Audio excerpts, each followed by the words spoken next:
all the latest updates, subscribe to News9. Hello and welcome to News9 Digital. I'm Ashish Parekh.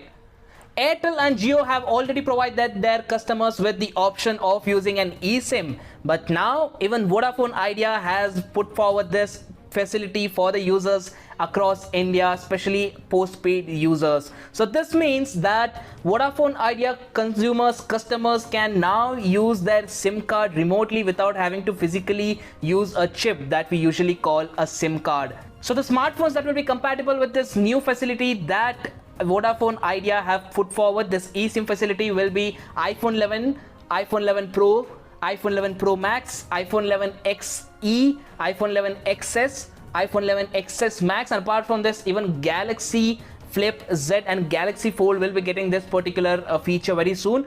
So these are the devices that will be compatible with the eSIM facility. So what exactly is an eSIM? How do you use it? What are the advantages? What are the disadvantages? And how useful is this going to be for both the customers and the companies? Well, eSIM is basically an embedded SIM that will be used in a smartphone, and this means that you no longer will have to use a physical SIM card. There are two requirements basically for having an eSIM. So one is that your carrier will have to be compatible with that. Your carrier will have to provide that facility. In this case, we're talking about Jio, Airtel and Vodafone Idea. And apart from that, your smartphone will also need to have this compatibility to support an eSIM. If these two are okay, you're you're good to go ahead with an eSIM facility that you will be able to use. And this of course does a lot of wonders. This is a new technology that has come into the market, and while most of the smartphones as of now do not really have this sort of facility, the upcoming smartphones, the latest smartphones that are coming in, have this facility. Now this eSIM, like I've been saying, is basically a small chip that will be pretty much like the NFC chip which is used by Apple Pay and Google Pay, and this is even backed by the GSMA, which has ensured that it has set the standard for the usage of eSIMs worldwide. So there is a lot of work that has gone into this. This is not something that has just come out into the market. It's been years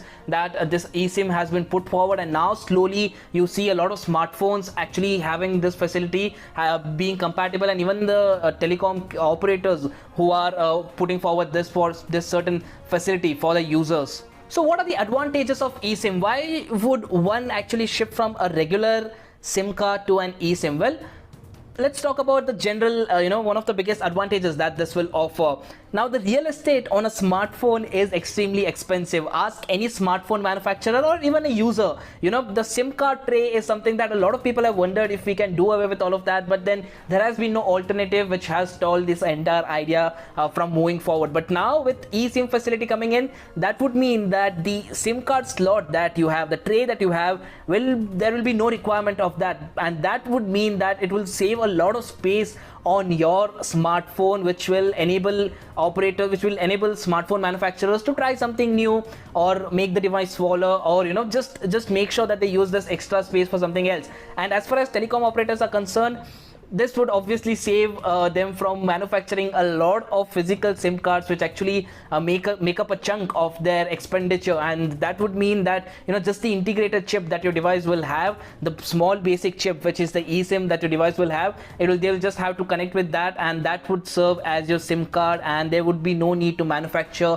individual tiny SIM cards that cost them a bomb throughout the year. Now, over the past few years, we've seen how the internet has moved on from computers to smartphones to your wristbands, your home appliances, and a lot of other things that actually require connectivity all the time. So using an eSIM will also mean that you have all of these devices also connected without actually having to buy a separate SIM card for all of that, and there will be a seamless connectivity that will be accessible through these eSIMs. And this will also ensure that the service providers, the telecom operators, will have new avenues to generate revenue, and a lot of users will of course decide to integrate a lot of their other products apart from their smartphones and computers to their particular SIM. And this could mean that the telecom operators could provide a lot of new data plans, a lot of new data packages for different sort of devices, and this on one hand makes it easier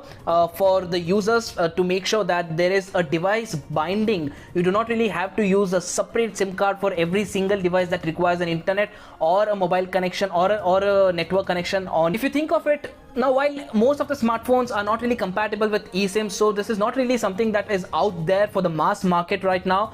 You know, the significant increase that you see over the past few months as far as this particular technology is concerned is something that will be extremely hearty for a lot of telecom operators and users as well.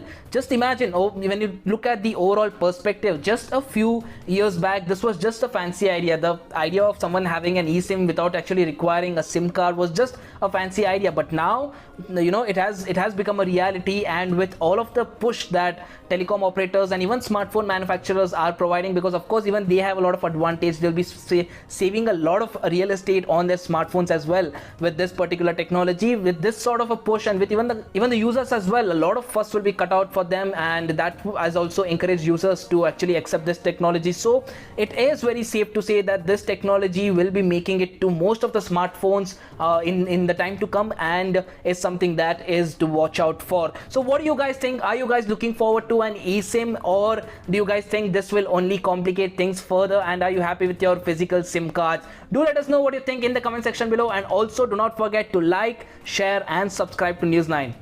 Thanks for watching.